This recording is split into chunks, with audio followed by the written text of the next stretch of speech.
Okay, here we are again. I've got my dome of clay, and I just really want to say that I'm going to make a bowl. I don't start with a really formal idea of what shape that bowl's going to take, but I kind of imagine and dream it is going to be something like that, if I'm thinking about it. I don't want it to come out much wider than the bat because in the next phase of flipping it over and trimming it, it needs to be a reasonable size. And really, there's quite a lot of clay here. So I think this bowl's going to maybe come out up here a little bit, but there's going to be enough clay to draw it up quite high. So it might be quite a tall-sided bowl. Anyway, I'm going to make that. I'll try. And I will talk, but I might be quiet as well if I need to concentrate. Okay, so let's get started. Don't forget, all your movements on and off the clay should be slow and gentle. Don't disturb the harmony and rhythm of what you're doing by doing it too quickly. So always slow and gentle. Slow and gentle. The centre of the clay is here and I can feel it with my finger. And the more I press into that centre, the better depression I'm going to make to start the bowl. The fingers are sliding in gently and running out of liquid, a little bit more. That's how I usually start it, with just one finger.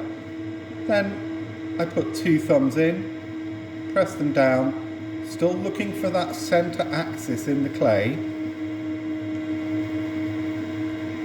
And there it is. Essentially there, we've got a very thick-sided bowl. All we're going to do from now on is thin that out and make it bigger. A little bit more water, a little bit more slip from around the body of the clay. Just press it where I need it and onto my hands, okay? Thumbs slowly back in, down again to the base. Now I can pull them apart slightly, gently and together, slow movements.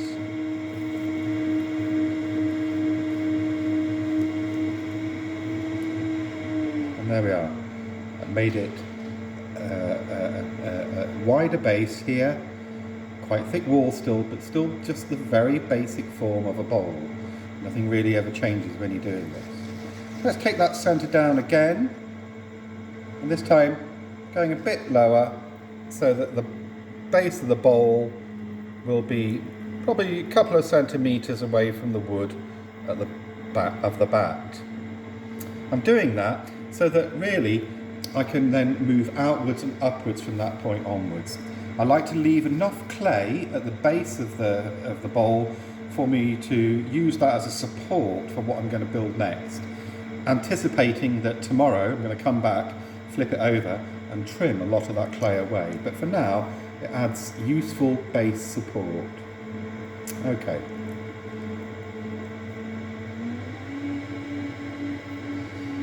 For this next part of the throwing procedure, I'm using both my hands on one side of the clay. I'm going to use this finger to support the clay here. It's crooked and quite strong. I'm using it like that kind of tool. These fingers, I'm going to use maybe 2 or even 3 fingers to draw the clay outwards and upwards while supporting it on this side. Let's watch how that works now.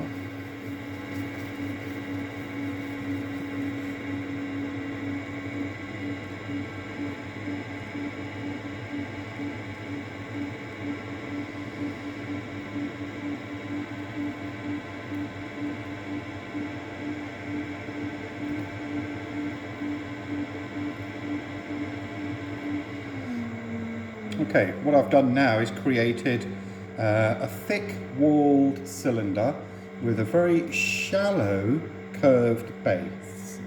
And Jude, my able assistant, you can look right inside there and people can see exactly what's going on. A bit difficult to see with my hands in there, so do it now. Okay, as you can see, I'm not putting much extra water on this at all. I'm using the creamy slip that I've gathered from throwing so far, and I'm just putting that where I know I'm going to need it as a throw out, okay? it means that the clay isn't getting any more wet than it was when I first started. And that gives me a bit more capacity to take it higher and further when I need to in the next phase. We're going to go up a bit more now. Same idea, using the fingers on the outside to compress the clay inwards and the fingers on the inside to support the clay and bringing it upwards at the same time. You'll notice that the speed of my wheel is medium slow, I would describe that as, and fairly steady. I'm not trying to create something too quick at the moment. I want to show you what I'm doing. I mean, as well, if you work slowly, you have to concentrate, but it gives you quite a nice sense of peace and rhythm in what you're doing. That's a really important part of the process of being involved with the clay. It's not just about making an object, it's about transforming yourself at the same time. We're coming up with this now.